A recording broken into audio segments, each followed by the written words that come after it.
नागपूरमध्ये मुख्यमंत्री फडणवीस यांच्या हस्ते सोलार डिफेन्स अँड एरोस्पेस कंपनीच्या रोबोटिक प्लांटचं भूमिपूजन. कंपनी अत्याधुनिक तंत्रज्ञानासह पूर्णपणे स्वदेशी उत्पादनावर भर देणार.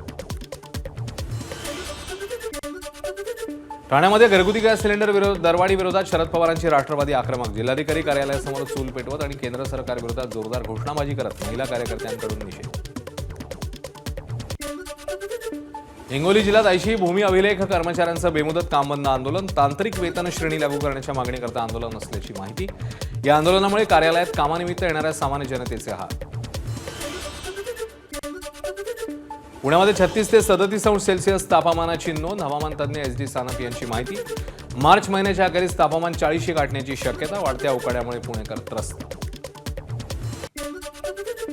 अकोल्यामध्ये तापमानात दिवसेंदिवस वाढ. पारा 40 पार. आणखी पारा वाढण्याची शक्यता. यंदा तापमान वाढ होणार असून उष्णवारी आणि उष्णतेच्या लाटेची शक्यता. विदर्भातील अकोला, अमरावती आणि वर्धा शहरांना वाढत्या उष्णतेमुळे हवामान खात्याकडून येलो अलर्ट. दुपारच्या वेळी नागरिकांनी योग्य ती खबरदारी घ्यावी, प्रशासनाचं आवाहन.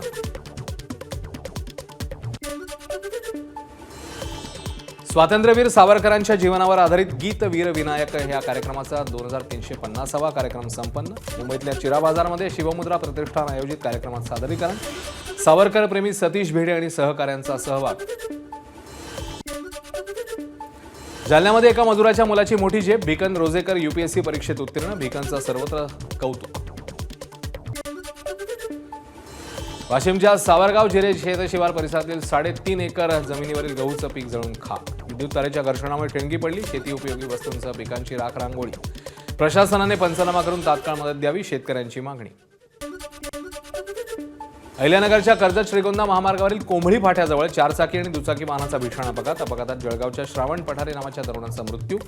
सातत्याने अपघात होत असल्यामुळे ग्रामस्थांकडून उड्डाणपुलाची मागणी. भारतीय संघाचा माजी कर्णधार रोहित शर्मा पुन्हा एकदा मुंबईतल्या शिवाजी पार्कवर मैदानात सरावासाठी उपस्थित. रोहितला पाहण्यासाठी चाहत्यांची गर्दी.